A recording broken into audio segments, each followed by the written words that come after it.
La taillerie de Roya a permis de reclasser près de 15 000 pierres gemmes taillées. Ces pierres précieuses représentent une mémoire lapidaire rappelant les origines géographiques françaises, américaines, asiatiques et autres de cette matière première d'exception.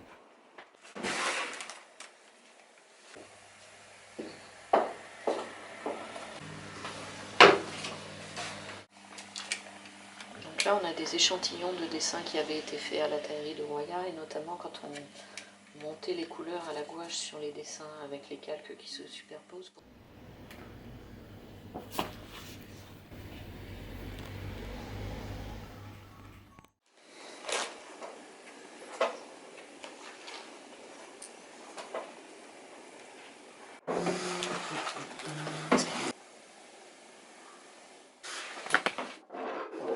Ça regarde pas la pierre. Ouais. Donc ça c'est taillé. Ah, les pyramides, les voilà. Top de Bain.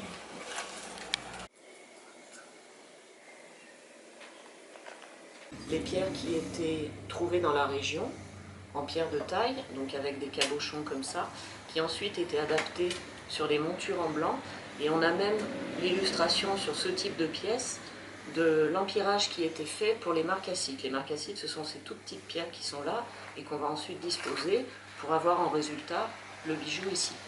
C'est quelque chose qui a été fait en échange, en collaboration avec la taillerie de Roya sur des brutes pas exclusivement de la région. Là on a l'améthyste, mais on a aussi les amazonites, le cristal de roche, toutes les variétés d'agate, de cornaline. La taillerie de Roya, c'est une aventure qui a quand même mobilisé énormément de personnes, de matières premières, de matériaux nobles, de compétences et de savoir-faire. L'échange qui était fait entre la taillerie proprement dite et ensuite les boutiques, c'était un rayonnement qui à une époque était même dans les colonies. Je crois qu'il y a des succursales de la taillerie de Roya à Oran.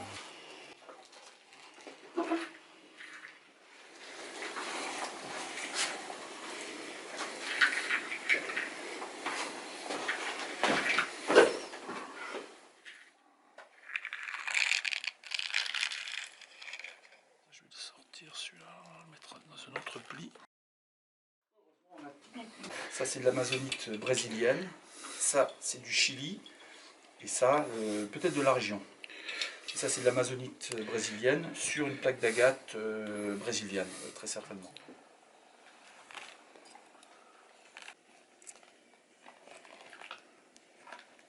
On a les fiches d'atelier, on a les petits carnets d'illustration comme ça. Alors aujourd'hui c'est assez charmant, mais c'est surtout énormément d'informations qui ont été collectées.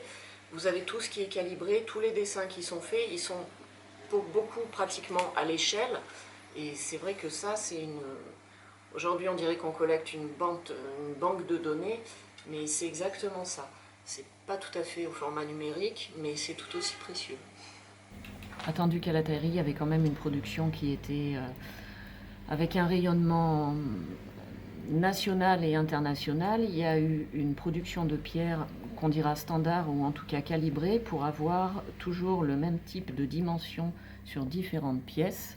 Et du coup, vous aurez, voilà, là on va les ranger calibrés en dimension. Donc en l'occurrence, je crois que c'est du 20-12 et on pourra ensuite les adapter à des pièces existantes. On ne pourra pas parler de production de série, mais en tout cas d'avoir normé les dimensions des pierres a permis d'avoir des standards et des calibres qui ont optimisé la production.